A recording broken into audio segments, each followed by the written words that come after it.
Okay.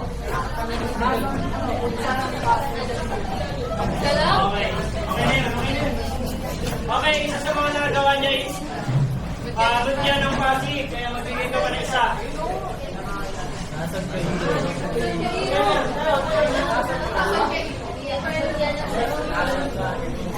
Tulungan mo sa destre. Ganyan. Oh, nasaan ka irog? Magbalik ka hiya.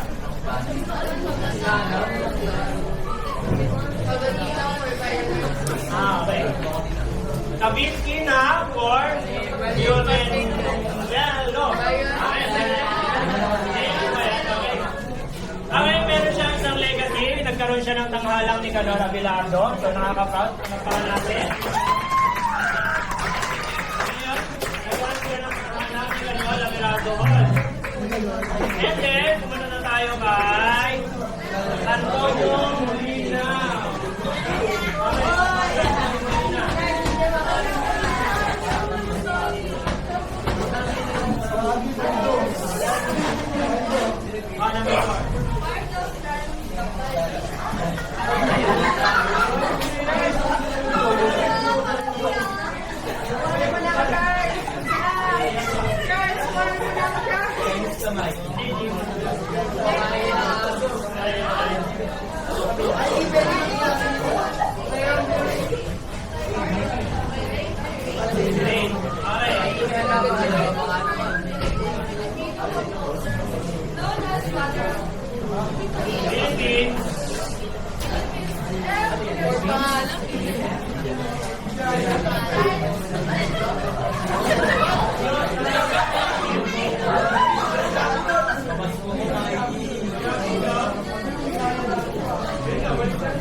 Okay. So, anong alin yung word? May kayo sa'yo. Anong word niya? Okay, balik mata. Okay, blend the romantic melody with impressionist, harmony, and dynamics. So, kung sinabi natin dynamics, pabago-bago or iba-iba. Okay? Impressionist, ito yung mga parang may stay siya, pag napupunta kayo sa gubat or pagising nyo, pupunta kayo sa gubat, yung sound na okay? Impressionist. Okay. Hilario Rubio. Oh. Yan, yung may sipit, yan.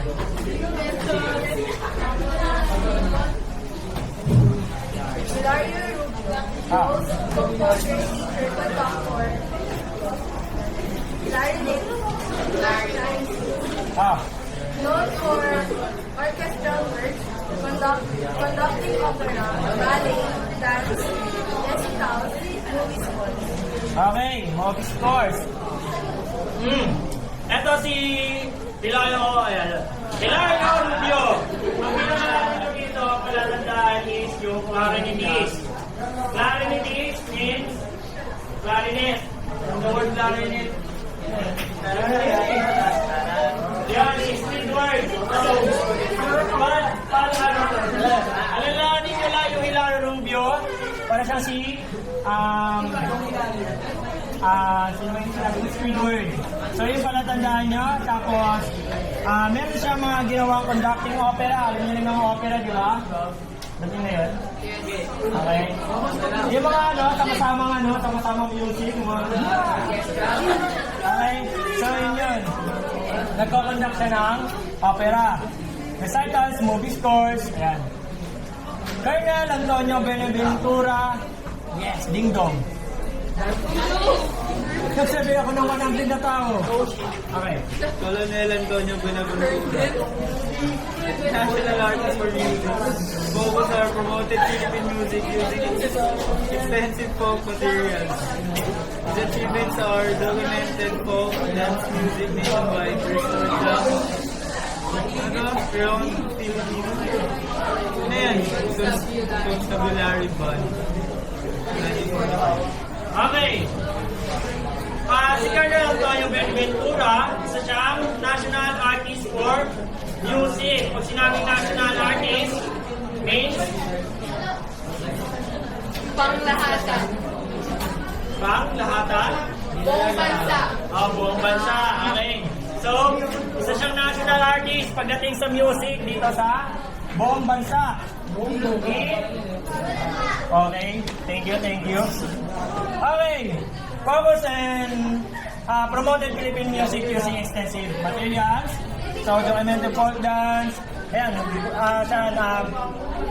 Documented means pupunta siya sa mga iba't ibang lugar para alamin or videoan kung paano man gusto niyang i-document yung mga nakikita niya. Folk dance, yung mga makaluma na sayaw at musika. Okay? Gets ba? Gets? Makinig kayo kasi magpapagis ako baka pag umabot tayo ng quiz, tayo ngayon. Pero pag di tayo umabot ng quiz, tayo bukas. Okay? Okay, Rodolfo Cornejo. Mangga, inog ka na ba? Oo, inog na. Ikaw na naman. Please, kayo ka dyan. Rodolfo Cornejo. Bata. Ikaw, Jonathan. Rodolfo Cornejo. Literature, composer, pianist, conductor, official composer, government unit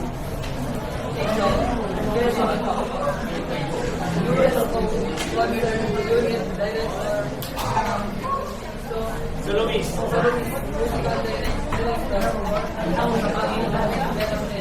Okay, Rodolfo daw ay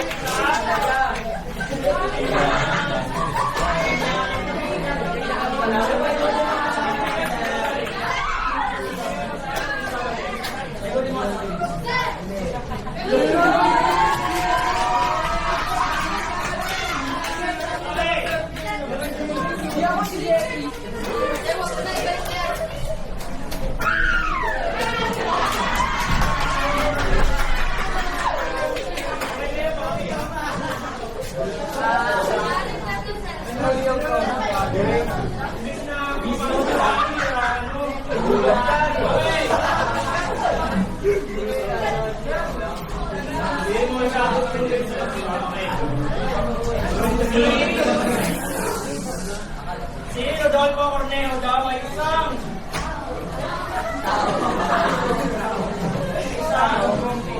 okay, researcher daw si Rodolfo Cornejo at isang composer na kung saan ay isa siya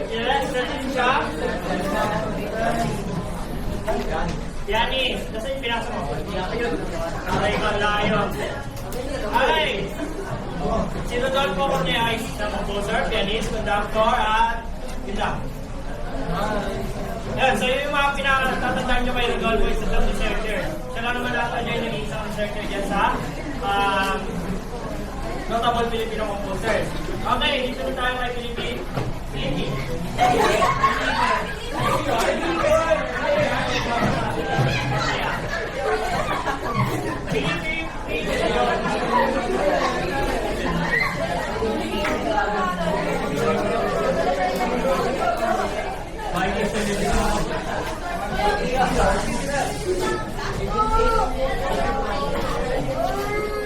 Hi.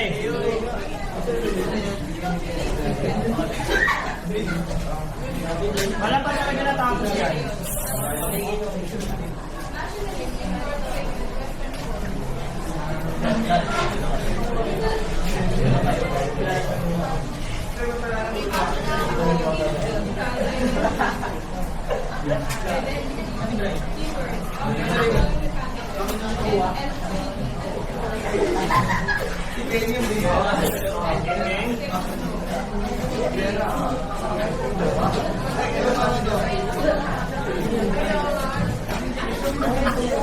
Ano,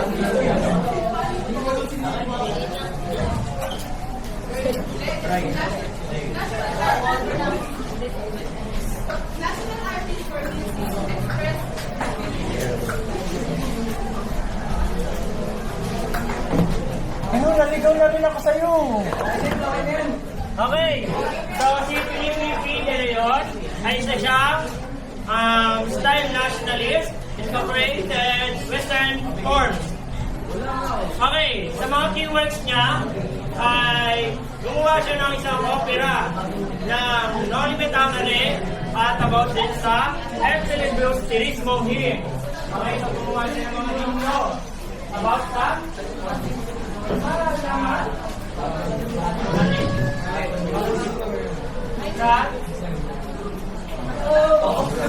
saan daw? Ano yung mga nagawa niya daw? Gumawa siya ng mga himno? Okay, and Filipinos days ko ha. Noli Me Tangere. Ano daw? Yung dalawa? Ano yung dalawa? Okay.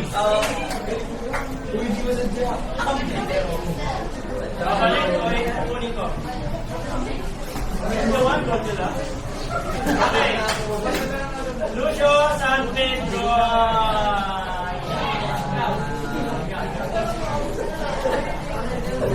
Lucio San Pedro, style, romantic nationalist, then Yes. Philippine. folk elements, with expressive vertical work. So, umilan mo yan, lullaby, symphonic poem of Latin legacy, national artist for music, celebrated work, evocative depiction of the landscape of culture. Okay, thank you. So, dito si Lucio San Pedro ay kilala siya sa paggawa ng mga pagpatulog ng mga kanta. Isa na din yung mga sa Uggoy ng Duyan. Sino nakakaalala o nakakaalam ng Uggoy ng Duyan? Wala, wala? Okay, si Lucio San Pedro, tandaan niyo. Lucio San Pedro is kilala siya sa pagpapatulog ng kanta. So, yung Uggoy ng Duyan, yun yung pinakakilala sa kanya yung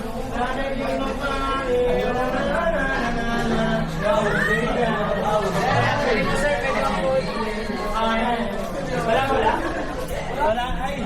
Mga pampatulog na kanta. Basta alam nyo na yun, di ba? Get, get. Tapos si Pedro San Pedro, palabay, yes, pampatulog. Okay, si Ryan Kayabyak. Ha? Ha? Alam, may iba naman yung mga iba. Ito paano man? Ay, ito.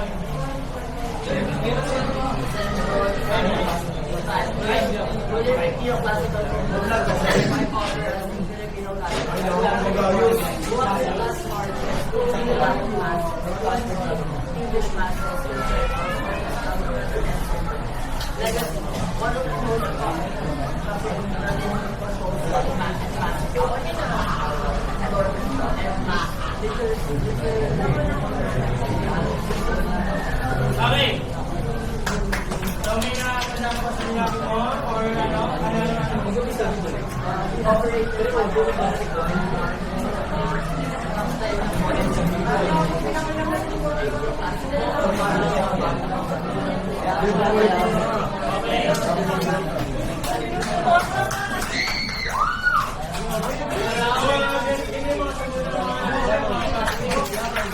Okay.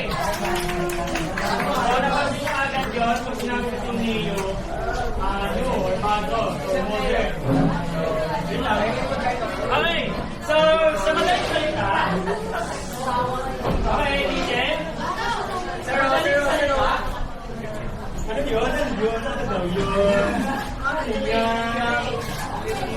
Okay, sa madaling salita, si Vicento Santos Jr. ay isa siya sa pinaka-competitive or nakipag na gumawa ng mga music. Okay? So, meron siyang 5 operas, 200 plus artists. So, mga tayo, pinagpapakain na. Okay? Isa pa lang, Umingkab na tayo. Pero siya hindi. Hindi siya pahawas. Meron pa siyang 50 Latin masses at 20 English masses. Concerto, extras, work, and symphony. Okay, so yung mga ginawa niyo sa Junior. So, sila na sa pagiging masipag sa paggawa ng music. O, daw, si Ryan. Kaya, yes, ikaw. Okay, you.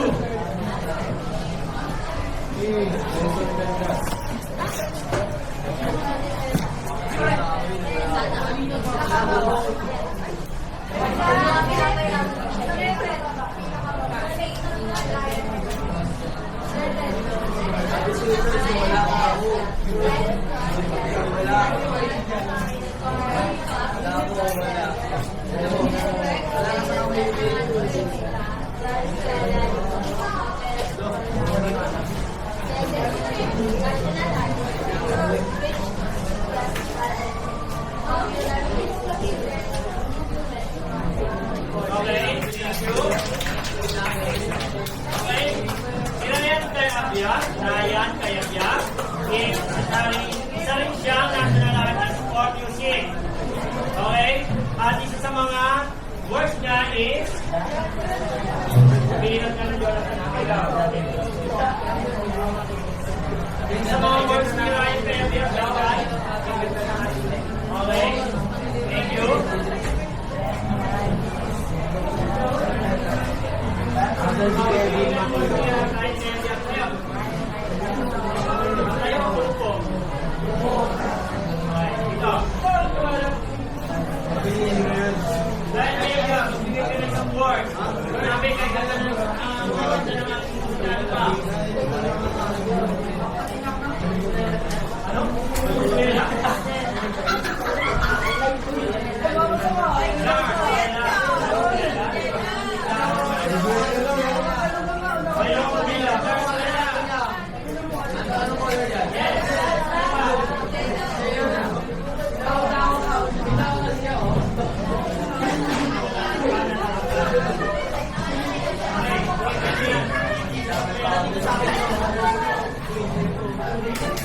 Oh,